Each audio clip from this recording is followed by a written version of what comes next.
साथ दावा किया जा रहा है कि डांस की ये तस्वीरें सौरभ और मुस्कान की बेटी के जन्मदिन की हैं। हालांकि इसकी आधिकारिक पुष्टि नहीं हो पाई है कि डांस की ये तस्वीरें बच्ची के जन्मदिन की हैं या किसी और दिन की। लेकिन इन तस्वीरों में ये साफ नजर आ रहा है कि पति सौरभ राजपूत के साथ मुस्कान झूम झूम कर डांस कर रही है। इन तस्वीरों के सामने आने के बाद इसे लेकर कई बातें कही जा रही हैं। सोशल मीडिया पर इन तस्वीरों को शेयर करते हुए लिखा जा रहा है, जिस पति के साथ मुस्कान जमकर डांस कर रही थी, उसी पति के सीने में खंजर घोंपकर मुस्कान ने उसे मौत की नींद सुला दिया।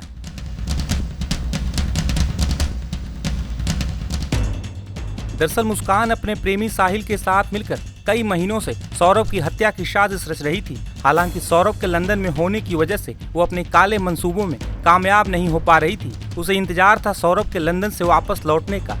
सौरभ को लंदन से लौटे हुए 10 दिन भी पूरे नहीं हुए थे कि मुस्कान ने सौरभ को खत्म कर दिया। मुस्कान ने हत्या से पहले मेरठ की एक दुकान से चाकू भी खरीदा था। मुस्कान ने कत्ल की प्लानिंग करने के बाद चाकू जो है वो पास के ही शारदा रोड के एक बर्तन स्टोर से खरीदा था, ऐसा उसने पुलिस को बताया। जिसके बाद पुलिस की टीम जो है इसी सिंघल जी बर्तन वाले स्टोर पर पहुंची थी। यहाँ पुलिस ने बातचीत भी की। हालांकि जाहिर तौर पे चाकू की जो डेट उसने बताई, उस डेट का सीसीटीवी फुटेज जो है वो अवेलेबल नहीं है। लेकिन पुलिस की टीम यहाँ पर आई थी। पुलिस ने बाकायदा इनसे चाकू जो है वो चेक किया और ये इस तरीके के चाकू का बाकायदा पुलिस जो है वो फोटो भी अपने साथ लेकर गई है।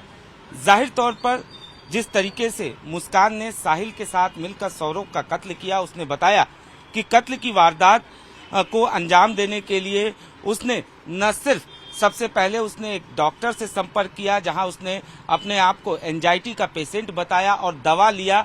उसी दवा का इस्तेमाल उसने सौरभ को बेहोश करने के लिए इस्तेमाल किया। उसके बाद उसने कत्ल करने के लिए चाकू भी खरीदा था। इस वक्त हम सिंघल जी बर्तन वाले स्टोर पे मौजूद हैं, इनसे बात करते हैं। पुलिस की टीम कब यहाँ पर आई थी? आज सुबह आई थी वो। आज सुबह आई थी जी। क्या पुलिस ने बात किया? वो चक्कू पूछ रहे थे, तुम पे बड़े से बड़ा चक्कू कौन से हैं? तो आपने दिखाया चक्कू? मैं दिखा दिया उनको। ये तमाम चक्कू? जी। इसकी फोटो भी उन्होंने लिया? फोटो लिया। अच्छा, और क्या क्या पूछा उन्होंने? बस यही पूछा कि वो यहाँ से ले गए थे नहीं ले गए थे। अभी उसकी फोटो दिखाया आपको? उसके फोटो दिखाया। फोटो तो हमने टीवी पे भी देखा उनका। अच्छा। ऐसी वैसा वो तो कोई ऐसी वो नहीं है कि हमारी दुकान पे आई हो। अच्छा ऐसा कोई ध्यान ना। 2 चाकू हमारे एक साथ बिके यहाँ पे, जहाँ तक याद है हमें। अच्छा। एक साथ 2 चाकू भी किसी ने लिए। एक चाकू हमारे बिकता है। अगर निगाह में होता इस तरह से तो याद भी आ जाता कि 2 चाकू कोई ले गया। इस तरह 2 चाकू भी नहीं बिके। ऐसा हो सकता है कि एक चाकू आपके यहाँ से खरीदा हो, एक चाकू कहीं और? ऐसा भी हो सकता है। हाँ। ऐसा नहीं हो सकता। सीसीटीवी कैमरे भी आपकी दुकान पे लगे हैं, तो इसकी फुटेज को क्या उन्होंने वो देखा? ये 6 तारीख के बाद की फुटेज है, उसके पहले वो हो जाती है इसकी हाँ। अच्छा, ये 6 मार्च के बाद की फुटेज है? फुटेज है इसमें, उससे पहले नहीं। अच्छा, 10 दिन की आसपास की रिकॉर्डिंग आप लोगों के पास होती है।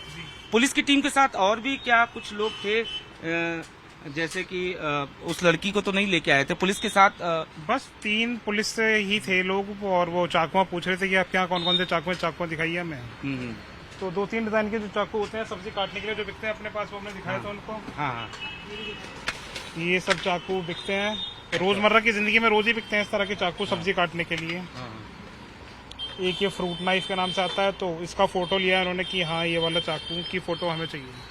अच्छा, सबसे बड़ा चाकू आपके पास यही है? हाँ, इस तरह के होते हैं। मतलब इस चाकू से बॉडी तो नहीं काटी जा सकती ना?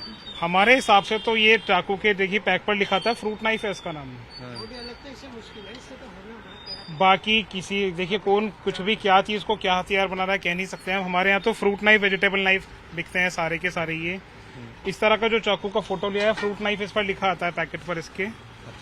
ये पैकिंग आती है इसकी, और ये चॉपिंग बोर्ड पे चलता है हमारे यहाँ तो सब्जी काटने के लिए। मेन की ये सब्जी काटने के लिए चॉपिंग बोर्ड आते हैं लकड़ी के। इसका हैंडल टूट जाएगा अगर बहुत हार्ड चीज पर इसको हम काटेंगे तो इस तरह से काटने के चॉपिंग में काम आती हैं सब्जियां, टमाटर, प्याज, खीरा, मूली, फ्रूट्स। तो इसी में चलते हैं जी चाकू हमारे तो। इससे किसी का कत्ल तो किया जा सकता है चाकू? इस बारे में तो हम मतलब देखिए ना तो हमारी मानसिकता है इस प्रकार की, ना हमें ये पता कि कौन क्या कर सकता है किसी चीज से, तो इस बारे में तो नहीं, बिल्कुल ये बात पुलिस ने पूछा ना आपसे, ये मैं यही पूछ रहा हूँ, क्या पुलिस चीज? ने आपसे क्या क्या पूछा कि इस चाकू से नहीं, बस हमारे यहाँ उन्होंने चाकू पूछा अच्छा। और ये पूछा उस तरह भी है क्या आपके यहाँ पर। उस तरह? हाँ। जी, अच्छा, तो उस तरह तो हम बेचते नहीं है, चाकू बेचते हैं, चाकू दिखा दिए थे हमने, इतनी बात हुई है हमारे यहाँ, तो और कुछ नहीं। तो निश्चित तौर पर ये है दुकानदार, और जाहिर सी बात है इनका साफ तौर पे ये कहना है कि इनके यहाँ अमूमन कस्टमर जो हैं वो आते हैं, और चूंकि बर्तन की दुकान है, साफ तौर पे आप देख सकते हैं घरेलू सामान यहाँ पे मिलते हैं, चाकू भी घरेलू सामान में आता है, और यही वजह है कि जो भी कस्टमर आते हैं उसका वेरिफिकेशन करना मुश्किल है। जो लोग सामान मांगते हैं उनको वो सामान दिया जाता है, और ऐसा ही इन्होंने जाहिर तौर पर किया भी होगा। तो फिलहाल पुलिस की टीम यहाँ पे पहुंची थी। ये शारदा रोड का मार्केट है। दरअसल मुस्कान ने कत्ल की वारदात को अंजाम देने के बाद मुस्कान ने इसी मार्केट से एक पानी की जो ड्रम होता है, पानी का ड्रम, उसको भी खरीदा, और साथ ही साथ बाकायदा सीमेंट उसने खरीदा, ब्लीचिंग पाउडर खरीदा। यानी साफ तौर पर उसने सबसे पहले साजिश के तहत ही एक डॉक्टर से वो मिली, वहां एंजाइटी का खुद को पेशेंट बताकर उसने दवा लिखवाई। उस दवा का इस्तेमाल उसने बेहोश करने के लिए किया सौरभ को, और उसके बाद उसने उसकी हत्या की। हत्या करने के बाद बॉडी के पार्ट्स किए और उसे बाकायदा ड्रम में इस तरीके से छिपाया गया ताकि उसकी बदबू जो है वो बाहर तक ना आ सके और उसके बारे में किसी को कानो कान खबर न हो सके। बता दें कि अपने प्रेमी साहिल शुक्ला के साथ मिलकर अपने पति सौरभ को मौत के घाट उतारने वाली मुस्कान को लेकर सौरभ राजपूत के परिवार ने कई चौंकाने वाले खुलासे किए हैं। जो आप लोगों को याद आ रही हो, सौरभ ने कभी अंदेशा किया हो कि नहीं मुस्कान का बिहेवियर चेंज हो गया है, वो किसी से बात कर रही है, कुछ इस टाइप की चीजें? हाँ, बिहेवियर तो चेंज हो ही गया था। मतलब जब वो यहाँ से गई है, रेंट के अपार्टमेंट में रहने लगी, फिर धीरे धीरे, मतलब हमने तो नहीं देखा, पर जितने भी मोहल्ले पड़ोस के लोग देखते थे, यार दोस्त देखते थे बाहर रोड पे, कभी किसी लड़के के साथ घूम रही है, गाड़ियों में घूम रही है, तो चेंज तो हुआ ही था ना, तभी घूम रही थी। इलाके के लोग ये भी कह रहे थे कि घर पे ना स्विगी, जोमेटो, बहुत सारी सामान जो है बाहर से ही आते थे, खासतौर पे खाने का सामान भी बाहर से आता था। हाँ, वो खाना वाना नहीं बनाती थी, वो कुछ नहीं करती थी। भैया लड़का 50,000 रुपये महीना भेज रहा है तो वो तो यही खाएगी, चूल्हा तो उसे जलाना नहीं है। एक खुद है, एक लड़की थी छोटी, तो क्या करती वो? जब उसको बनाना नहीं घर में तो बाहर से मंगा के तो खाएगी। जब उसको दिख रहा है कि आराम के पैसे आ ही रहे मेरे पास, कैसे खर्च होंगे वो, इस मारे मंगा के खाती रहती थी वो। ना उसके माँ बाप कहते थे कभी कि हाँ भाई तुम खाना घर में पका लो या कुछ कर लो, कि भाई रोज रोज खाना तो अच्छी बात नहीं होती ना, आजकल कितनी बीमारियां चल रही है।